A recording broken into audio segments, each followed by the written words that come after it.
QQQ, QLD, TQQQ를 오래 들고 가야 하는 이유는 차트보다 먼저 식탁에서 보입니다. 순대국 한 그릇이 2006년에 4,000원이었습니다. 2016년에는 7,000원이 됐고 2026년에는 1만원까지 올라왔습니다. 짜장면은 3,000원에서 4,000원, 그리고 9,000원으로 올라왔습니다. 김밥 한 줄은 1,000원에서 2,000원, 이제는 3,500원이 됐습니다. 치킨 한 마리는 1만원에서 15,000원, 이제는 2만원이 기본값처럼 느껴집니다. 새우깡 한 봉지도 700원에서 1,100원, 그리고 1,500원까지 올라왔습니다. 이 숫자를 보고도 아직도 현금만 안전하다고 생각하십니까? 지금 우리가 싸우는 상대는 주식시장의 변동성이 아닙니다. 진짜 상대는 조용히 내 월급을 갉아먹는 물가입니다. 하락장은 눈에 보입니다. 계좌가 빨개집니다. 하루에 몇 % 빠졌는지 바로 보입니다. 그런데 물가는 더 무섭습니다. 티가 안 납니다. 천천히 옵니다. 어제와 비슷한 하루처럼 보이지만 10년이 지나면 내 돈의 체력이 완전히 달라져 있습니다.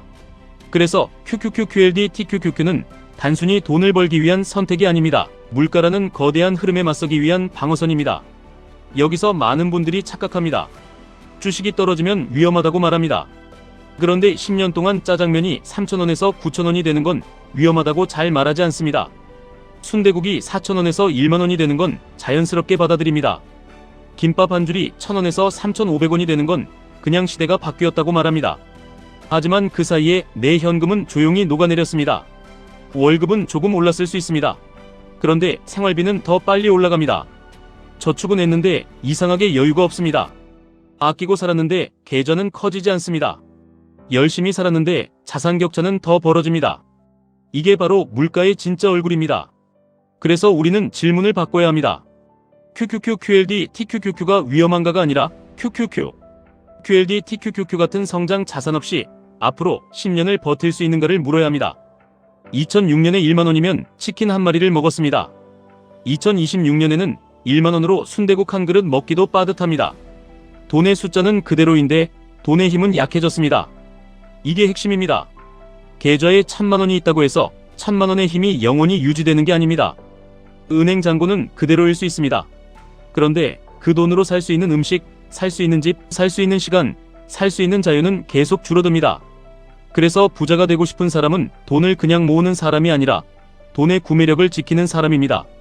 그리고 더 나아가 구매력을 지키는 것을 넘어 물가보다 더 빠르게 자산을 키우는 사람입니다. 여기서 QQQ, QLD, TQQQ가 등장하는 이유는 간단합니다. 세상의 물가가 오르는 동안 세상의 생산성도 같이 올라갑니다. 음식값이 오르는 동안 기업들은 자동화하고 인공지능을 만들고 반도체를 팔고 클라우드를 키우고 광고를 최적화하고 전 세계인의 시간을 장악합니다. 우리는 소비자로만 살면 물가에 당합니다. 하지만 자산가로 살면 그 물가 상승의 반대편에 설 수 있습니다. 치킨값이 오르면 소비자는 부담을 느낍니다. 하지만 강한 기업을 가진 사람은 가격 결정력의 일부를 함께 가져갑니다. 김밥값이 오르면 소비자는 더 비싸졌다고 느낍니다. 하지만 생산성의 중심에 있는 기업을 가진 사람은 장기적으로 그 변화의 수혜를 받을 가능성이 커집니다. 이게 소비자와 투자자의 차이입니다. 소비자는 가격을 지불합니다. 투자자는 가격을 올릴 수 있는 세상의 지분을 삽니다. 그래서 QQQ, QLD, TQQQ를 단순히 오르냐 내리냐로만 보면 안 됩니다. 오늘 빠졌는지, 이번 주 흔들렸는지, 다음 달 조정이 오는지 물론 중요합니다. 하지만 더 큰 그림에서는 이런 질문이 더 중요합니다. 앞으로 10년 동안 세상은 더 디지털화될 것인가? 앞으로 10년 동안 인공지능은 더 많은 산업을 먹어갈 것인가? 앞으로 10년 동안 데이터 센터와 반도체와 클라우드는 더 커질 것인가? 앞으로 10년 동안 원화 현금만 들고 있는 사람이 구매력을 지킬 수 있을 것인가? 이 질문에 대한 답이 보이면 하락장에서 해야 할 행동도 달라집니다. 남들이 무섭다고 던질 때 우리는 왜 이 자산을 들고 있는지 다시 확인해야 합니다. 남들이 물렸다고 말할 때 우리는 이게 단순한 가격 하락인지 구조적 성장의 훼손인지 구분해야 합니다. 남들이 현금이 최고라고 말할 때 우리는 그 현금이 10년 뒤에 무엇을 살 수 있을지 계산해야 합니다. 하락장은 고통스럽습니다. 하지만 물가 상승은 더 잔인합니다. 하락장은 적어도 싸게 살 기회를 줍니다. 물가 상승은 아무 말 없이 내 인생의 선택지를 줄입니다. 예전에는 가족 외식이 부담은 되어도 가능했습니다. 이제는 외식 한 번도 계산기를 두드리게 됩니다. 예전에는 장바구니에 넣고 싶은 걸 넣었습니다.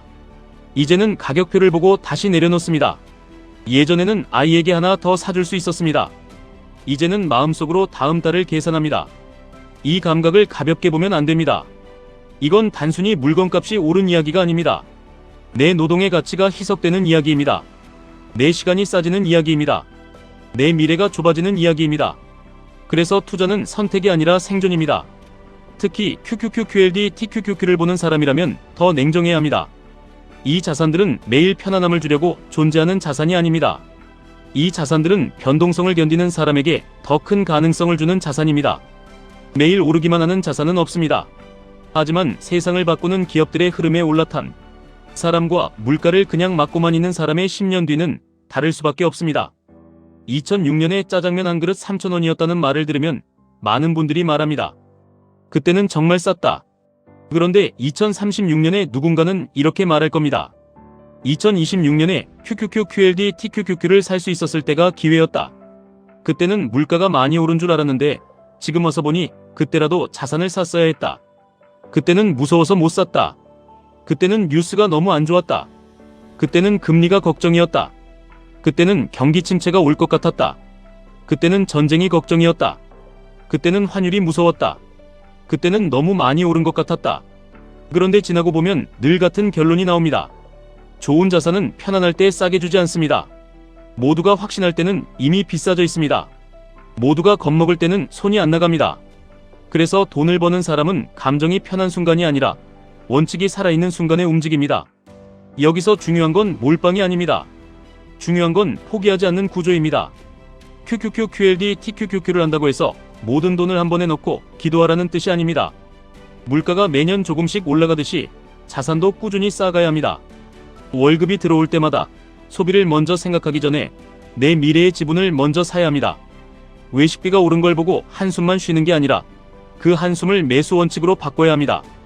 치킨값이 2만원이 됐다고 불평만 할 게 아니라 앞으로 10년 뒤 내 자산이 치킨값보다 더 빠르게 커질 구조를 만들어야 합니다. 순대국 1만원 시대에 필요한 건 단순한 절약이 아닙니다. 절약만으로는 방어는 가능해도 역전은 어렵습니다. 진짜 필요한 건 절약한 돈이 일하게 만드는 시스템입니다. 그 시스템 안에 QQQ가 있고 QLD가 있고 TQQQ가 있는 겁니다. 많은 분들이 이렇게 묻습니다. 지금 너무 오른 거 아닙니까? 맞습니다. 그런 생각이 들 수 있습니다. 그런데 한 번만 더 깊게 생각해 보셔야 합니다. 2006년에 김밥 1,000원도 누군가에게는 비싸 보였을 수 있습니다. 2016년에 순대국 7,000원도 누군가에게는 너무 오른 가격처럼 보였을 수 있습니다. 그런데 2026년에 돌아보면 그때가 싸 보입니다. 자산도 비슷합니다. 좋은 자산은 당시에는 늘 비싸 보입니다. 하지만 시간이 지나면 그 비싸 보였던 가격이 다시는 오지 않는 기준점이 되기도 합니다. 물론 중간에 빠집니다. 크게 흔들립니다. 계좌가 무너지는 것처럼 보일 때도 있습니다. 특히 QLD TQQQ는 더 심하게 흔들립니다. 그래서 아무 생각 없이 들고 가면 위험합니다. 하지만 원칙이 있으면 다릅니다. 현금 비중을 남기고 분할로 접근하고 큰 하락을 두려워하기보다 준비하고 욕심이 과해질 때 일부를 덜어내고 다시 기회가 올 때 천천히 담는 구조를 만들어야 합니다. 우리가 원하는 건 하루 수익이 아닙니다. 우리가 원하는 건 10년 뒤의 선택권입니다.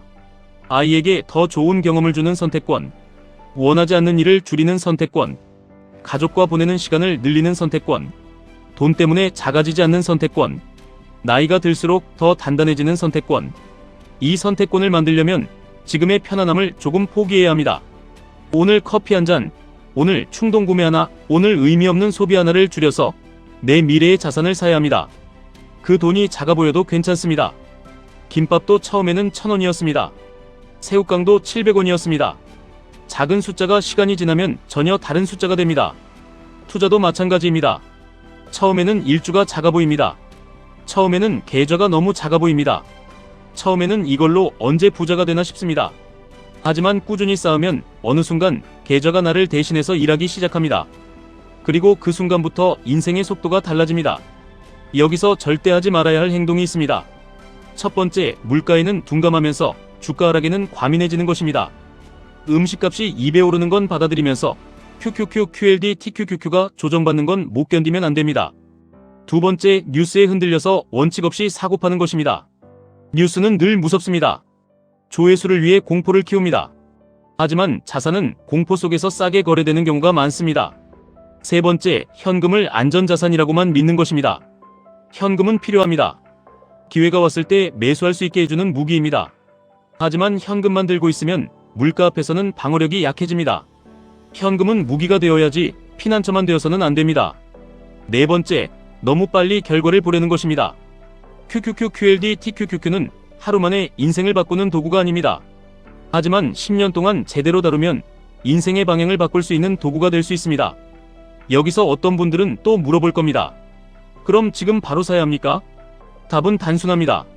지금 당장 전부 사느냐가 중요한 게 아닙니다. 지금부터 내 돈이 물가와 싸울 구조를 만들고 있느냐가 중요합니다.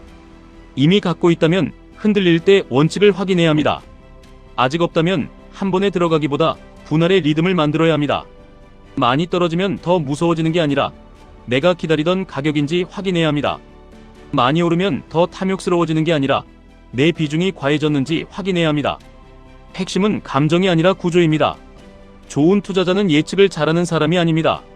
좋은 투자자는 틀려도 살아남는 구조를 가진 사람입니다.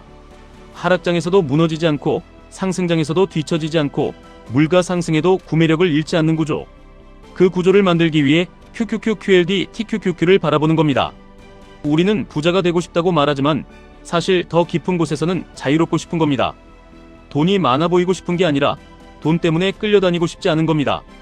물가가 오를 때마다 불안해지고 싶지 않은 겁니다. 아이에게 미안해지고 싶지 않은 겁니다. 노후를 생각할 때 가슴이 답답해지고 싶지 않은 겁니다. 그래서 지금 공부해야 합니다. 그래서 지금 계좌를 만들어야 합니다. 그래서 지금 원칙을 세워야 합니다. 물가가 올라간 뒤에 후회하면 늦습니다. 자산이 올라간 뒤에 부러워하면 늦습니다. 10년 뒤에 그때 살 거리라고 말하는 건 너무 쉽습니다. 하지만 10년 전에 나에게 고맙다고 말하는 사람은 지금의 불편함을 견딘 사람입니다. 2026년 음식 물가 상승 비교표는 단순한 추억 자료가 아닙니다. 이건 경고입니다. 현금만 들고 있으면 내 돈은 안전한 것처럼 보이지만 실제로는 매년 조금씩 작아질 수 있다는 경고입니다. 월급만 믿고 살면 겉으로는 성실해 보이지만 자산의 속도를 따라가지 못할 수 있다는 경고입니다. 소비자로만 살면 평생 가격표 앞에서 작아질 수 있다는 경고입니다. 그래서 우리는 투자자가 되어야 합니다. 가격표를 보고 한숨 쉬는 사람이 아니라 세상의 성장에 올라타는 사람이 되어야 합니다. 오늘 순대국이 1만원이라는 사실을 보면서 그냥 비싸졌다고 끝내면 안 됩니다. 오늘 짜장면이 9,000원이라는 사실을 보면서 그냥 옛날이 좋았다고 끝내면 안 됩니다. 오늘 치킨이 2만원이라는 사실을 보면서 그냥 배달앱을 지우겠다고 끝내면 안 됩니다. 그 생각을 자산으로 연결해야 합니다. 내 돈은 어디에 있는가? 내 월급은 어디로 흘러가는가?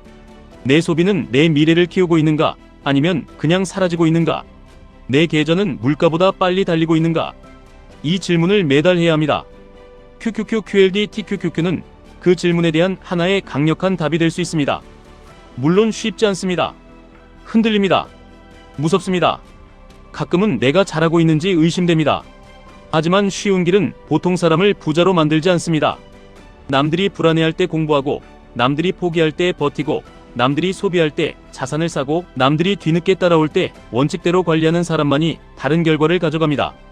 2036년에 다시 이런 표를 본다고 상상해 보십시오. 순대국이 얼마가 되어 있을지 모릅니다. 짜장면이 얼마가 되어 있을지 모릅니다. 치킨이 얼마가 되어 있을지 모릅니다. 김밥 한 줄이 얼마가 되어 있을지 모릅니다. 하지만 하나는 분명합니다. 그때도 사람들은 말할 겁니다. 물가가 너무 올랐다고. 그때도 사람들은 말할 겁니다. 월급만으로는 어렵다고. 그때도 사람들은 말할 겁니다. 좋은 자산을 예전에 샀어야 했다고.